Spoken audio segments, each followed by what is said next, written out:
Te contaron estas historias para asustarte, pero te ocultaron la parte más importante, que no eran solo historias. Apaga la luz y ponte tus audífonos, porque hoy vamos a borrar la línea entre la ficción y el horror real, explorando 3 leyendas urbanas que suenan falsas, pero que resultaron ser ciertas.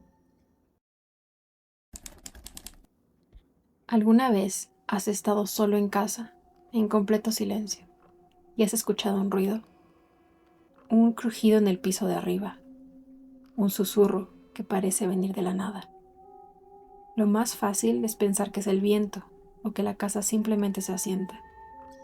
Pero hay una leyenda urbana, una de las más inquietantes que existen, que nos ofrece una explicación mucho más aterradora. La leyenda del frogging, la idea de que alguien, un completo extraño, podría estar viviendo en los espacios ocultos de tu propia casa. En el ático, en el sótano o peor aún, dentro de tus paredes. Imagina a alguien observándote en tus momentos más íntimos, comiendo tu comida mientras duermes, moviendo tus cosas y haciéndote creer que estás perdiendo la cabeza. Suena como una fantasía, una historia de terror para contar alrededor de una fogata. Pero para una familia, este cuento de horror se convirtió en su realidad. Esta no es la leyenda. Esta es la historia real y aterradora de Daniel Laplante. Nuestra historia comienza en un pequeño pueblo de Massachusetts en diciembre de 1986. Andrew Bowen vivía con sus 2 hijas, Tina, de 15 años, y Jessica, de 14. La familia atravesaba un momento increíblemente difícil. Hacía poco habían perdido a la madre de las niñas a causa del cáncer, y el duelo pesaba sobre todos. Para empeorar las cosas aún más, la pérdida de un ingreso significó que Andrew tuvo que empezar a trabajar más horas, solo para asegurarse de que pudieran salir adelante. Esto, por supuesto, significaba que sus 2 hijas adolescentes pasaban más tiempo solas en casa. Una noche, mientras su padre trabajaba, Tina y Jessica intentaban encontrar una manera de lidiar con su dolor. En su búsqueda de un cierre, se les ocurrió una idea: sacar una tabla Ouija para intentar contactar a su madre, con la esperanza de poder hablar con ella una última vez. Lo intentaron durante horas, pero nada sucedía. Emocionalmente agotadas y sintiéndose un poco tontas, finalmente se dieron por vencidas y se fueron a sus habitaciones para intentar dormir. Horas más tarde, un sonido las despertó de golpe. Se sentaron en sus camas, escuchando atentamente en la oscuridad. Sonaba como un golpeteo suave y rítmico, pero ¿de dónde venía? En silencio, agudizaron el oído. No podían ubicarlo exactamente, pero parecía venir del interior de las paredes. Y mientras escuchaban, los golpes se hacían cada vez más fuertes. Ambas llegaron a la misma conclusión. La sesión de Ouija debió haber funcionado. Pensaron que su madre realmente las había escuchado. Cuando su padre, Andrew, llegó a casa más tarde, le contaron emocionados la experiencia. Él no les creyó. Lo descartó por completo, pensando que el intenso estrés de su pérdida les estaba jugando una mala pasada, una trampa de su imaginación en un intento desesperado de encontrar paz. Preocupado, les dijo a sus hijas que si esto continuaba, las llevaría a terapia. Solo deseaba que el sufrimiento de su familia terminara. Pero desafortunadamente, no hizo más que continuar. Noche tras noche, las chicas eran despertadas por los mismos golpes inquietantes. Cada vez que gritaban llamando a su padre, los sonidos se detenían abruptamente, justo cuando él llegaba a la puerta. Abría, escuchaba, y solo encontraba silencio. Su preocupación por el estado mental de sus hijas no hacía más que aumentar. Durante las siguientes semanas, los eventos se intensificaron. Los golpes se volvieron más consistentes. hasta el punto de que les impedían dormir, volviéndolas locas. Pero eso no era lo único que estaba pasando. Sus posesiones empezaron a desaparecer o a moverse del lugar. Encontraban objetos en lugares donde estaban seguras de no haberlos dejado. Volvían a casa y encontraban muebles movidos al otro lado de la habitación, aparentemente por sí solos. Su padre seguía sin creerles. Sus hijas insistían en que era un fantasma, pero él estaba convencido de que eran ellas, actuando de forma extraña por el trauma. Los golpes continuaron hasta el nuevo año, pero una noche de enero algo fue diferente. Esta vez, el ruido no parecía venir de las paredes. Sonaba como si viniera del sótano. Aterradas pero curiosas, bajaron las escaleras. Cuando llegaron abajo, el ruido cesó. Se congelaron a ver algo que sabían que no debía estar ahí. En la pared del sótano, escrito en un rojo oscuro, había un mensaje que desearían no haber visto nunca. Estoy en tu habitación. Ven a buscarme. Horrorizadas, salieron corriendo de la casa hacia la de un vecino para llamar a su padre. Cuando Andrew llegó, volvió a pensar que era una travesura de sus hijas, una forma retorcida de lidiar con el dolor. Decidió enviarlas a terapia, pero las cosas solo empeoraron. Semanas después, más golpes. Esta vez, el sonido emanaba directamente de detrás de la pared del dormitorio de Tina. Al entrar en la habitación, se encontraron con otro horrible mensaje rojo garabateado en la pared. He vuelto. Encuéntrame si puedes. Temiendo por sus vidas, corrieron de nuevo a casa de un vecino y llamaron a su padre. Esta vez, cuando llegó, estaba furioso. Todavía culpándolas, entró a la casa para demostrarles que no había nadie ahí. Pero al entrar, se dio cuenta de que algo no cuadraba.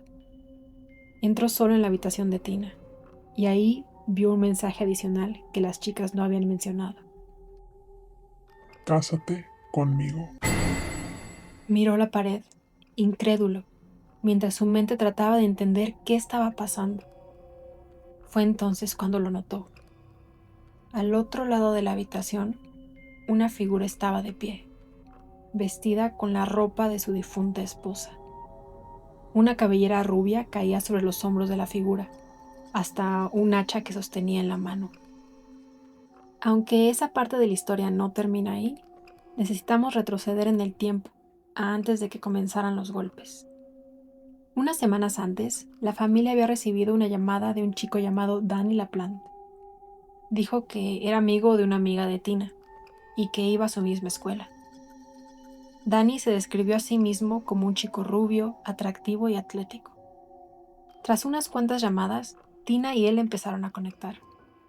Parecía un buen tipo, así que organizaron una cita. El día llegó y Danny apareció en la puerta.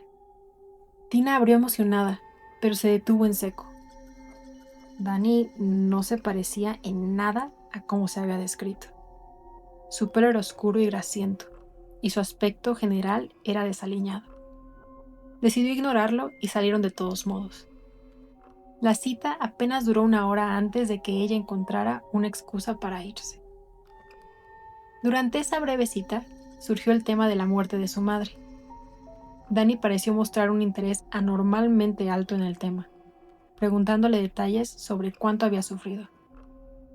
Con una mala sensación, Tina decidió no volver a salir con él y dejó de contestar sus llamadas. Pensó que eso era todo, pero estaba muy equivocada. Daniel LaPlante era un individuo profundamente perturbado. Sufrió una infancia extremadamente traumática que deformó su mente desde una edad temprana. Su padre abusaba de él física y emocionalmente. Luchaba en la escuela, no tenía amigos y carecía de hábitos de higiene adecuados. Los funcionarios escolares, preocupados por su comportamiento, lo remitieron a un psiquiatra, quien también abusaría de él. Aparentemente, todos en quienes confiaba lo traicionaban. Se refugió en el crimen, pasando las noches entrando en casas ajenas para robar. A los 15 años, su comportamiento empeoró Ya no solo robaba, ahora movía cosas de sitio, las extraviaba a propósito. Un juego psicológico para hacer que la gente dudara de su propia cordura. A los 17 años, una de las casas en las que entró pertenecía a amigos de la familia de Tina. Así es como se especula que obtuvo su número de teléfono. Volvamos a donde dejamos a Andrew, el padre de Tina y Jessica. Está en la habitación de Tina y acabo de ver el mensaje. Cásate conmigo. Y al otro lado, una figura vestida con la ropa de su esposa fallecida, sosteniendo un hacha. La figura se abalanzó sobre él. Lucharon durante unos segundos hasta que el intruso lo empujó y salió corriendo. Cuando Andrew se giró, ya no había nadie. Era como si se hubiera desvanecido en el aire. La policía llegó, pero no encontraron a nadie en la casa. 2 días después, Andrew regresó a la casa para recoger algunas cosas. Antes de bajar del coche, vio a la misma figura en la ventana. Entró en pánico y volvió a llamar a la policía. Esta vez, los agentes registraron la casa más a fondo. Detrás de la lavadora y la secadora, encontraron una tabla de madera que ocultaba un espacio de acceso. Un pasadizo que recorría toda la casa. Y ahí adentro, encontraron a Danny LaPlante, acurrucado. Cuando Tina lo rechazó, él irrumpió en su casa, encontró el espacio oculto y durante casi un mes los atormentó desde las paredes. Hacía los ruidos, escuchaba sus conversaciones, creó mirillas para observarlos. Los mensajes rojos eran Katsu y la figura era el mismo Danny, con una peluca rubia y maquillaje, intentando hacerse pasar por el espíritu de su madre. Fue acusado de agresión armada y enviado a un centro de detención juvenil. En octubre de 1987 fue puesto en libertad bajo fianza. Esta decisión conduciría directamente a la muerte de 3 personas.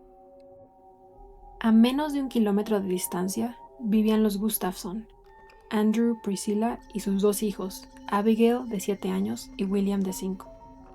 Priscilla estaba embarazada de su tercer hijo. El 1 de diciembre, menos de 2 meses después de su liberación, Danny entró en su casa mientras no había nadie. Cuando Priscilla regresó con el pequeño William, Danny, en lugar de huir, la llevó al dormitorio, encerró a William en un armario, la agredió y le disparó 2 veces en la cabeza. Luego sacó a William del armario y lo ahogó en la bañera. Antes de que pudiera irse, Abigail regresó de la escuela y Danny la ahogó también. Cuando Andrew Gustafson volvió a casa, encontró la horrible escena. La policía sospechó de Danny desde el principio. Tras una persecución de 48 horas, finalmente lo encontraron escondido en un contenedor de basura. En 1988, Daniel LaPlante fue declarado culpable de los 3 asesinatos y sentenciado a 3 cadenas perpetuas consecutivas. Al enterarse de lo sucedido, el padre de Tina, Andrew Bowen, declaró: "No puedes imaginar el tipo de miedo en el que hemos estado viviendo. Él está mentalmente loco, no hay duda al respecto. Si algún día sale vivo de la cárcel, yo lo mato con mis propias manos". Hay una época del año en la que nos deleitamos con el miedo.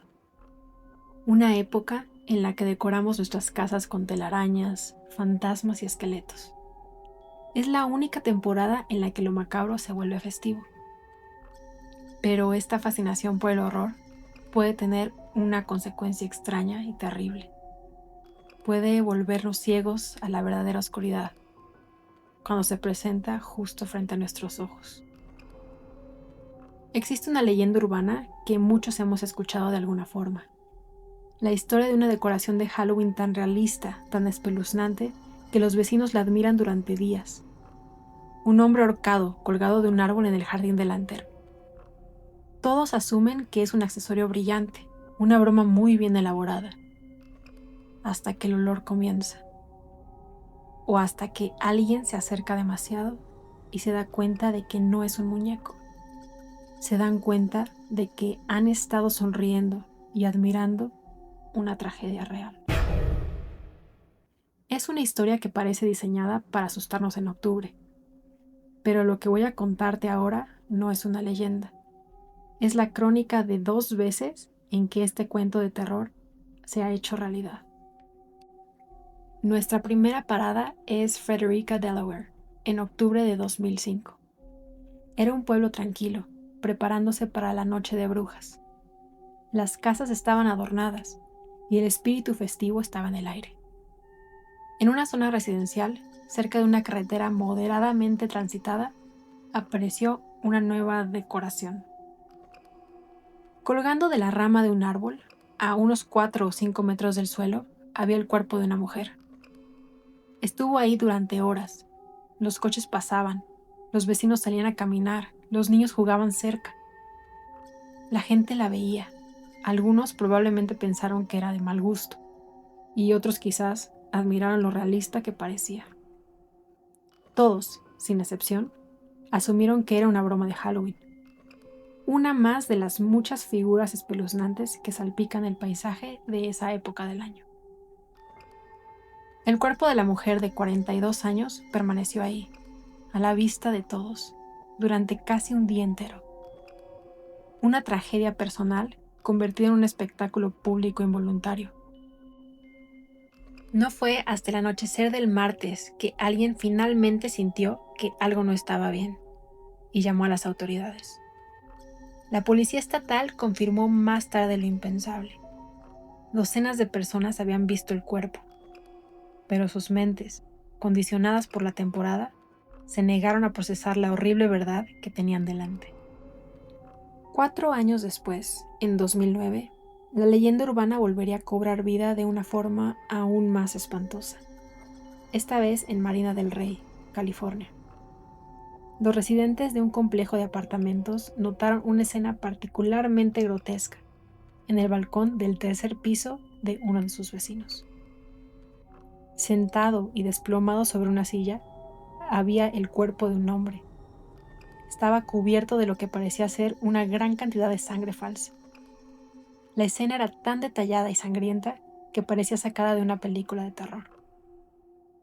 Durante días, la gente pasaba por debajo del balcón y comentaba la decoración. Según los informes, una persona incluso le gritó al residente, un cumplido, algo como: «Vaya, esa es la mejor decoración de Halloween que he visto». Pensaron que el realismo era un testimonio de la dedicación del dueño al espíritu de la temporada. Pero la verdad era mucho más siniestra. El hombre en la silla era Mostafa Mahmoud Sayed, de 75 años, y la sangre no era falsa. Había sido brutalmente golpeado y, según los informes, le habían arrancado un ojo. Su cuerpo fue colocado en esa silla en el balcón, donde permaneció descomponiéndose a la vista de todos durante días. Nadie sospechó nada hasta que los vecinos comenzaron a quejarse de un olor fétido y finalmente llamaron a la policía. El mejor decorado de Halloween resultó ser la escena de un crimen horrible.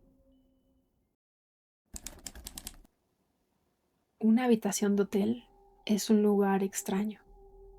Es un espacio íntimo, pero completamente anónimo. Cientos, quizás miles de extraños han dormido en la misma cama, han usado la misma ducha. No sabemos nada de ellos, ni de las alegrías, las penas o los secretos que dejaron atrás en esas 4 paredes. Confiamos ciegamente en que la habitación ha sido limpiada, que es un lienzo en blanco para nuestra estadía.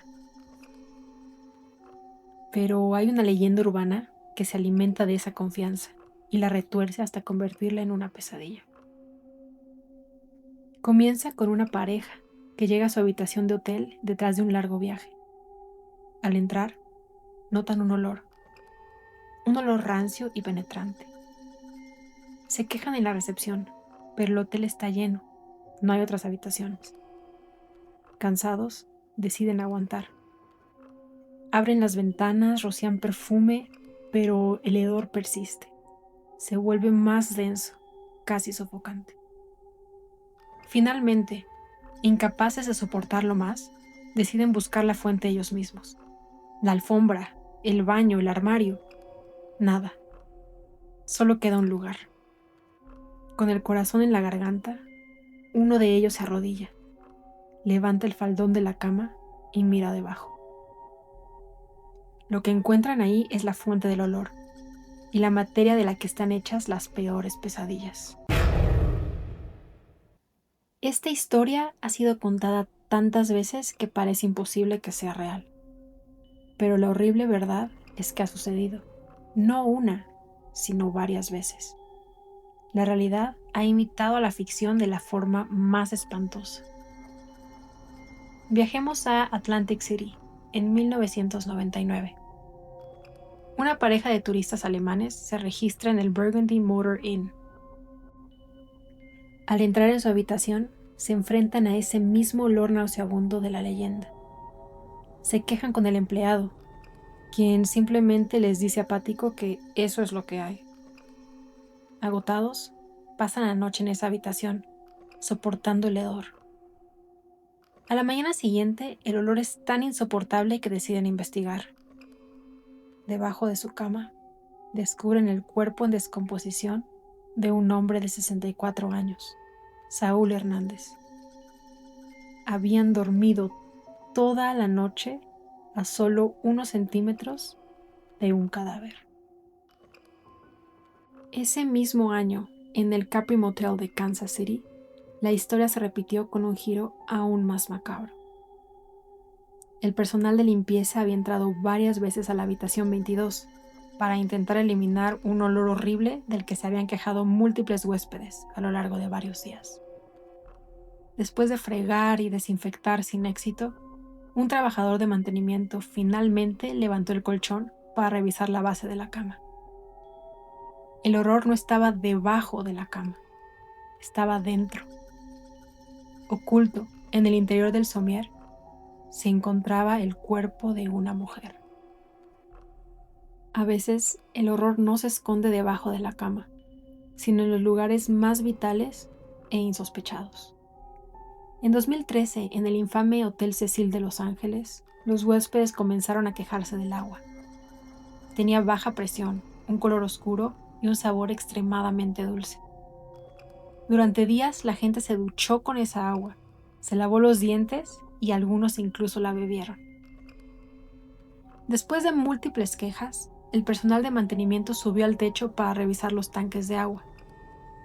Al abrir la tapa de uno de ellos, encontraron la fuente del problema: el cuerpo en descomposición de una turista desaparecida, Elisa Lam. Los huéspedes no habían dormido sobre un cadáver, pero habían estado consumiendo el agua en la que se descomponía. Casos macabros como estos hay muchos, pero te dejo con un último. En 2010, en el Budget Inn en Memphis, se encontró el cuerpo de Sonny Milbrook dentro de la estructura de una cama, donde había estado no días, sino semanas. Lo más escalofriante es que las investigaciones revelaron que su propio novio, buscado por su asesinato, había alquilado esa misma habitación y luego se había marchado, dejando que otros huéspedes desprevenidos alquilaran el cuarto y durmieran en esa tumba improvisada. Si te ha gustado este video, déjamelo saber dando un like y suscribiéndote al canal. Y cuéntame en los comentarios, ¿cuál de estas 3 historias te impactó más? Esta noche, antes de dormir, checa tu cama y asegúrate de que no hay un olor extraño, porque puede que te encuentres con tu peor pesadilla justo al apagar la luz.